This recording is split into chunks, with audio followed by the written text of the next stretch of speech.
Ouais. This mission is a simple in and out. Agent Valerian, you'll be running solo. I only work with my partner. Hi. We're a team. Let's go.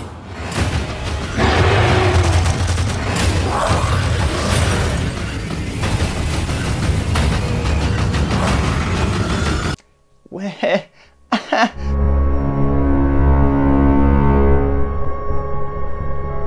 Bonjour à tous, bienvenue sur Film sur 20. Aujourd'hui, grand événement car nous parlons de notre premier blockbuster, Valérian de Luc Besson.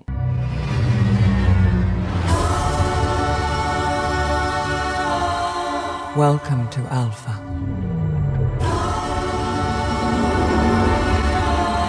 The city of 1,000 planets. Gros mastodonte à 200 millions de dollars, le film est une adaptation de la BD de Pierre Christin et Jean-Claude Mézières dont Luc Besson est un grand fan. Il ne débourse rien de moins que le plus gros budget de l'histoire du cinéma européen pour réaliser La Cité aux 1000 planètes, premier film de ce qui pourrait devenir une trilogie. Our destiny is in your hands. Valérian et Laureline sont deux agents gouvernementaux qui sont envoyés sur la Cité aux 1000 planètes pour mettre un terme à un mal qui semble ronger cet univers cosmopolite.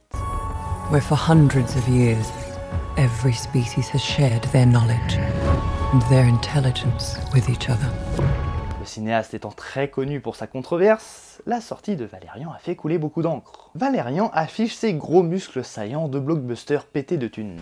Le film nous en met plein la vue grâce à sa production design rutilante, débordant de couleurs et d'inventivité. Luc Besson en fait des caisses pour nous faire découvrir son univers, quitte à sacrifier son scénario déjà bien confus. Le film offre ainsi des séquences complètement gratuites mais très sympathiques à regarder, qu'on aurait très bien pu couper au montage, comme cette séquence avec un Alain Chabat steampunk en train de chasser des méduses géantes. Allez, en termes de casting, ça ne brille pas vraiment.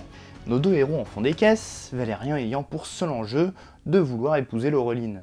Malgré tout, ces derniers ont suffisamment de caractère pour faire passer la pilule tranquillou, bien qu'il ait tendance à un peu trop prendre son spectateur par la main, telle cette séquence de révélation enchaînant les flashbacks.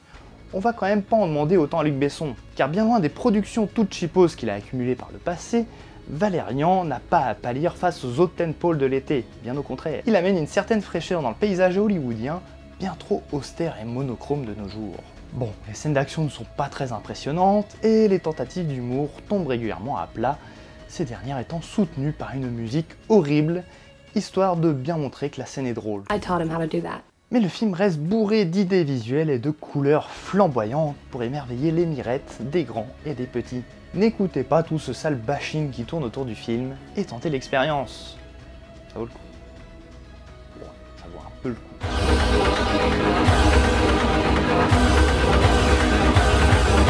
La note, ersatz dégénéré d'Avatar sur 20.